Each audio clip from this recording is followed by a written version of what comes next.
ഇന്നത്തെ വീഡിയോ എന്ന് പറയുന്നത് ഒരു ഡേ ഇൻ മൈ ലൈഫ് പോലത്തെ സ്റ്റഡി വ്ളോഗാണ്. രാവിലെ ഒരു 5:30 മുതൽ വൈകുന്നേരം 4 മണി വരെ. മോർണിംഗ് 5:30ക്ക് എഴുന്നേറ്റാലും എൻ്റെ രാവിലത്തെ പരിപാടികളൊക്കെ കഴിഞ്ഞ് ഞാൻ പഠിക്കാൻ സ്റ്റാർട്ട് ചെയ്യുന്ന സമയത്ത് ഒരു 6 മണിയാകും. വീഡിയോ എടുക്കുന്നുണ്ടെങ്കിൽ പ്രത്യേകിച്ച് അത് കുറച്ചും കൂടെ ലേറ്റ് ആവും. ഇന്ന് ഞാൻ സ്റ്റാർട്ട് ചെയ്യുമ്പം 6:10 ആയിട്ടുണ്ടായിരുന്നു. ഇന്ന് ഞാൻ തുടങ്ങിയിട്ടുണ്ടായിരുന്നത് ഇംഗ്ലീഷ് വെച്ചിട്ടാണ്. ഇംഗ്ലീഷ് PYQ ബേസ് ടോപ്പിക്കാണ് ഞാൻ നോക്കിക്കൊണ്ടിരിക്കുന്നത്. ഇത് ഞാൻ പുതിയതായിട്ട് വാങ്ങിച്ച ബുക്കാട്ടോ. ലളിതം പബ്ലിക്കേഷൻ്റെ PSCയുടെ ഇംഗ്ലീഷിൻ്റെ PYQ ബുക്കാണ്. ഇതിൽ 2023 മുതൽ 25 വരെയുള്ള ക്വസ്റ്റ്യൻസ് ആണ് ഉള്ളത്. പിന്നെ ഓരോ ക്വസ്റ്റ്യനും അതിൻ്റെ എക്സ്പ്ലനേഷനും ആണുള്ളത്. പക്ഷേ ഇതിൻ്റെ എക്സ്പ്ലനേഷൻ എനിക്ക് അത്ര ഒരു സെറ്റാവാത്ത പോലെയുണ്ട്. ചിലപ്പോൾ എനിക്ക് നല്ല ബേസ് ഇല്ലാത്തതുകൊണ്ടായിരിക്കും. ഇംഗ്ലീഷ് ഒന്നാമത് എനിക്ക് പാടാണ്, അതുകൊണ്ടായിരിക്കും ചിലപ്പോൾ, അറിയില്ല. അപ്പോൾ എനിക്ക് ഒട്ടും മനസ്സിലാവാത്തത് ഞാൻ ഫോട്ടോ എടുത്തിട്ട് ChatGPTക്ക് സെൻഡ് ചെയ്യും. എന്നിട്ട് എക്സ്പ്ലെയിൻ മീ എന്ന് പറയുമ്പം അവർ കുറച്ചുകൂടെ സിമ്പിളായിട്ട് നല്ല രീതിയിൽ എനിക്ക് എക്സ്പ്ലെയിൻ ചെയ്ത് തരുന്നുണ്ട്. അങ്ങനെയാണ് ഞാനിപ്പോൾ ഇംഗ്ലീഷ് പഠിച്ചുകൊണ്ടിരിക്കുന്നത്. പിന്നെ നമ്മുടെ ഡിഗ്രി പ്രിലിംസ് 3 സ്റ്റേജ് ആയിട്ടാണ് നടക്കുന്നത്. അതിൻ്റെ ഡേറ്റ് വന്നിട്ടുണ്ട് കേട്ടോ.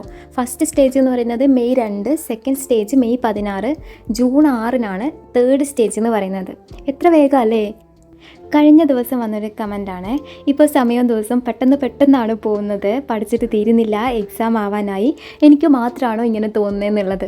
അല്ല, എനിക്കും സെയിം അങ്ങനെ തന്നെയാണ് തോന്നുന്നത്. എനിക്ക് എപ്പോഴും അങ്ങനെ തന്നെയാണ് തോന്നിക്കൊണ്ടിരിക്കുന്നതും. 2026 ആനുവൽ കലണ്ടർ വന്ന സമയത്ത് ഞാൻ വിചാരിച്ചിട്ടുണ്ടായിരുന്നു, ഇവരെന്തിനാണ് എക്സാം ഇങ്ങനെ ലാഗ് ആക്കുന്നത്, വേഗം നടത്തി തീർത്തൂടെ എന്നുള്ളത്.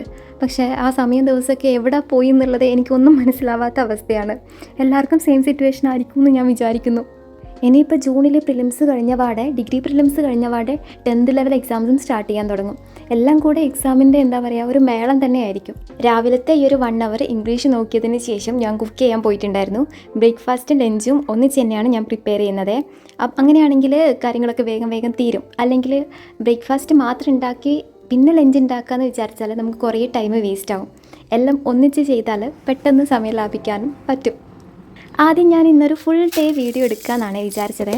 പക്ഷേ ഈവനിങ്ങിലെയും രാത്രിയിലെയും കാര്യങ്ങൾ ഇൻക്ലൂഡ് ചെയ്യുന്ന സമയത്ത് വീഡിയോയുടെ ലെങ്ത് ഒരു 15-20 മിനിറ്റോളം ആവുന്നുണ്ട്. നമ്മുടെ വീഡിയോസ് കാണുന്ന അധികം പേരും ഒന്നുകിൽ PSC അല്ലെങ്കിൽ വേറെ എന്തെങ്കിലും കാര്യങ്ങൾ പഠിക്കുന്നവരായിരിക്കും. നമുക്കില്ലാത്തതും സമയമാണ്. അതുകൊണ്ട് 20 മിനിറ്റ് അത്രയും സമയം യൂട്യൂബിലിരിക്കുക എന്ന് പറയുന്നത് ശരിയല്ല. അതുകൊണ്ട് ഞാൻ വിചാരിക്കുന്നത് ഈവനിങ് വ്ളോഗ് സെപ്പറേറ്റ് ആയിട്ട് രാത്രിയിലെ കാര്യങ്ങളും കൂടെ ഇൻക്ലൂഡ് ചെയ്തിട്ട് ചെയ്യാമെന്നാണ്. അങ്ങനെ രാവിലത്തെ കുക്കിങ്ങും പരിപാടികളൊക്കെ കഴിഞ്ഞതിന് ശേഷം ബ്രേക്ക്ഫാസ്റ്റും കഴിച്ച് ഞാൻ പിന്നെ സ്റ്റാർട്ട് ചെയ്തത് മാത്സ് ആണ്. അപ്പോഴേക്കും ഒരു 9:30 ആയിട്ടുണ്ടായിരുന്നു. മാത്സ് ടഫായിട്ടുള്ള ആരെങ്കിലും ഉണ്ടെങ്കിൽ ഈ ഒരു സാറിൻ്റെ ക്ലാസ് ഫോളോ ചെയ്താൽ മതി. സാറിൻ്റെ പേര് ജെറിൻ എന്നാണ്.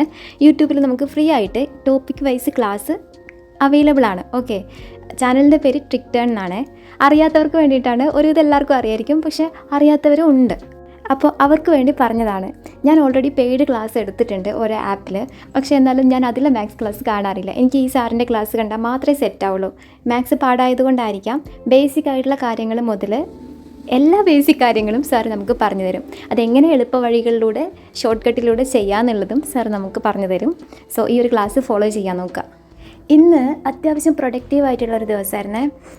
സ്മൂത്തായിട്ട് പഠനമൊക്കെ നടന്നിട്ടുണ്ടായിരുന്നു. കാര്യങ്ങൾ ചെയ്യാൻ വലിയ മടിയൊന്നും ഉണ്ടായിരുന്നില്ല. ചില ദിവസങ്ങളിൽ ഇങ്ങനെയാണ്, ഓക്കെ ആയിരിക്കും, അധികം ചിന്തിക്കുകയോ കാര്യങ്ങളോ ഓവർ തിങ്കിങ്ങോ ഒന്നുമില്ല, വൃത്തിയിലൊരു ഫ്ലോയിൽ അങ്ങ് പഠിച്ചു പോകും. ഈവനിങ് നൈറ്റ് വരെ അതേ ഒരു ഫ്ലോ ഉണ്ടാകും. പക്ഷെ ചില ദിവസങ്ങളിൽ പ്രത്യേകിച്ച് കാരണമൊന്നും ഇല്ലെങ്കിലും ബുക്ക് തുറക്കുക എന്ന് പറയുന്നത് ഭയങ്കര ഒരു ടാസ്ക് ആയിട്ട് എനിക്ക് തോന്നാറുണ്ട്. പിന്നെ ഇന്നത്തെ ദിവസത്തിൻ്റെ ഒരു പ്രത്യേകത എന്ന് പറയുന്നത് നമ്മുടെ 21 days കൺസിസ്റ്റൻസി ചലഞ്ച് ഞാൻ കംപ്ലീറ്റ് ചെയ്തിട്ടുണ്ടായിരുന്നു. ഈ ഒരു ചലഞ്ച് പെർഫെക്റ്റ് ആയിരുന്നോ എന്ന് ചോദിച്ചാൽ ഒരിക്കലുമല്ല. ചില ദിവസങ്ങളിൽ പഠിക്കാനുള്ള എനർജി ഉണ്ടാവില്ല, ചില ദിവസങ്ങൾ നന്നായിട്ട് പഠിക്കും. കുറച്ച് മാത്രം പഠിച്ച ദിവസമുണ്ട്, പഠിക്കണമല്ലോ, ചലഞ്ച് ബ്രേക്ക് ആവുമല്ലോ എന്ന് വിചാരിച്ചിട്ട് പഠിച്ച ദിവസങ്ങൾ ഉണ്ടായിട്ടുണ്ട്. പക്ഷേ ഈ 21 ദിവസവും ഞാൻ കൺസിസ്റ്റൻ്റ് ആയിരുന്നു, അങ്ങനെ എനിക്ക് പറയാൻ വേണ്ടി പറ്റും.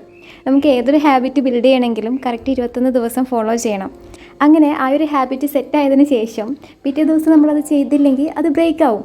നമ്മുടെ ജീവിതത്തിൻ്റെ ഭാഗമാക്കണമെങ്കിൽ 90 days ഈ ഒരു ഹാബിറ്റ് ഫോളോ ചെയ്യണം. 90 ദിവസം അല്ലെങ്കിൽ ഒരു 3 മാസം എന്ന് പറയാം. പിന്നെ ഈ ഒരു സമയത്ത് ഞാൻ പഠിച്ചുകൊണ്ടിരിക്കുന്നത് സ്കൂൾ ടെക്സ്റ്റ് ബുക്കാണ്. അതിനുശേഷം ഫുഡൊക്കെ കഴിച്ചിട്ട് എക്കണോമിക്സ് ആണ് നോക്കിയത്. അപ്പോൾ ഞാൻ പറഞ്ഞു വന്ന കാര്യം എന്താണെന്ന് വെച്ചാൽ, ഇപ്പോൾ 21 days ഫോളോ ചെയ്താലും എത്ര ദിവസം ഫോളോ ചെയ്താലും മാക്സിമം നമ്മൾ ട്രൈ ചെയ്താലും മനുഷ്യന്മാരാണ്, ഇടയിൽ ഓരോ ദിവസങ്ങളിൽ ബ്രേക്ക് വരും. അത് സ്വാഭാവികമാണ്. ഇപ്പോൾ ഒരു ദിവസം പഠിക്കാൻ പറ്റിയില്ല, എൻ്റെ ചലഞ്ച് ബ്രേക്കായി അല്ലെങ്കിൽ കൺസിസ്റ്റൻസി ബ്രേക്കായി എന്ന് പറഞ്ഞിട്ട് പിറ്റേ ദിവസം പഠിക്കാതിരിക്കരുത്. ഒരു ദിവസം പഠിച്ചില്ലെങ്കിൽ പിറ്റേ ദിവസം പഠിക്കാതിരിക്കാനുള്ള ടെൻഡൻസി കൂടും. ടൈം ഉണ്ടെങ്കിലും എന്താ പറയുക, പഠിച്ചില്ലല്ലോ എന്ന് ഓർത്ത് വിഷമിച്ചിട്ട് ആ ദിവസം പഠിക്കാതിരിക്കും. അതുപോലെ തന്നെയാണ് ഇപ്പോൾ രാവിലെ എവിടെയെങ്കിലും പോകേണ്ട ആവശ്യമോ അങ്ങനെ എന്തെങ്കിലും വന്നിട്ട് മോർണിംഗ് ആ ഒരു സ്റ്റാർട്ടിങ് പഠിക്കാൻ കിട്ടിയില്ലെങ്കിൽ പിറ്റേത്തെ ദിവസം ഈവനിങ് വന്നിട്ടും നൈറ്റും പഠിക്കാതിരിക്കും. ഇത് ഞാൻ മുന്നേ ചെയ്തുകൊണ്ടിരുന്ന കാര്യങ്ങളാണ്, പക്ഷേ ഇപ്പം കുറേ മാറ്റാൻ വേണ്ടി ശ്രമിച്ചുകൊണ്ടിരിക്കുകയാണ്. അപ്പോൾ എനിക്ക് മനസ്സിലായതും ഈ ഒരു വീഡിയോൻ്റെ കൺക്ലൂഷനും എന്താണെന്ന് വിചാരിച്ചാൽ, കുറച്ച് സമയം നഷ്ടപ്പെട്ടു എന്ന് വെച്ചിട്ട് അല്ലെങ്കിൽ ഇന്നലെ പഠിച്ചില്ല എന്ന് വെച്ചിട്ട് പിറ്റേ ദിവസവും സെയിം ഹാബിറ്റ്, ആ ഒരു ഹാബിറ്റ് പഠിക്കാതിരിക്കാനുള്ള ആ ഒരു ടെൻഡൻസി ഫോളോ ചെയ്യാതെ പഠിക്കാൻ നോക്കുക. നമ്മളെ മൈൻഡ് തന്നെ ഇങ്ങനെ പറയും, ഇനിയിപ്പോൾ ഏതായാലും ഇത്ര സമയം ആയില്ലേ, നാളെ പഠിക്കാം, നാളെ ഫ്രഷ് ആയിട്ട് സ്റ്റാർട്ട് ചെയ്യാം, ഭയങ്കരമായിട്ട് പ്ലാനൊക്കെ ചെയ്ത് ഇന്ന് പ്ലാൻ ചെയ്ത് വെച്ചിട്ട് നാളെ സ്റ്റാർട്ട് ചെയ്യുക എന്നുള്ളത്. പക്ഷേ അങ്ങനെയല്ല ചെയ്യേണ്ടത്. അതിന് പകരം നമ്മളെ മൈൻഡിനോട് നമ്മൾ തന്നെ പറയാം, ജസ്റ്റ് 30 മിനിറ്റ്, ഒരു 30 മിനിറ്റ് മാത്രം ഒന്നുകിൽ റിവിഷൻ ചെയ്യും അല്ലെങ്കിൽ ഏതെങ്കിലും ടോപ്പിക്ക് പഠിക്കും. 30 മിനിറ്റ് മാത്രം, 30 മിനിറ്റ് പഠിച്ചിട്ട് ഞാൻ ഇരുന്നെടുത്ത് എഴുന്നേക്കും. ഇങ്ങനെ പറഞ്ഞിട്ട് സ്റ്റാർട്ട് ചെയ്യാം. ചിലപ്പോൾ നിങ്ങൾക്ക് ആ ഒരു ഫ്ലോ കണ്ടിന്യൂ ചെയ്ത് 30 മിനിറ്റ് എന്നുള്ളത് 1-2 മണിക്കൂർ പഠിക്കാൻ പറ്റുമായിരിക്കും. അല്ലെങ്കിൽ ചിലപ്പോൾ 30 മിനിറ്റ് മാത്രം നിങ്ങൾ പഠിക്കും. പക്ഷേ എന്നാലും ആ ഒരു ദിവസം അത്രയെങ്കിലും നിങ്ങൾ പഠിക്കും. ഈ ഒരു രീതി ഫോളോ ചെയ്യുകയാണെങ്കിൽ നമ്മൾ എല്ലാ ദിവസവും പഠിക്കും, ഉറപ്പായിട്ടും പഠിക്കും. ഒരു ദിവസം നമുക്ക് അരമണിക്കൂറെങ്കിലും എന്തായാലും മാറ്റി വെക്കാൻ വേണ്ടി പറ്റില്ലേ?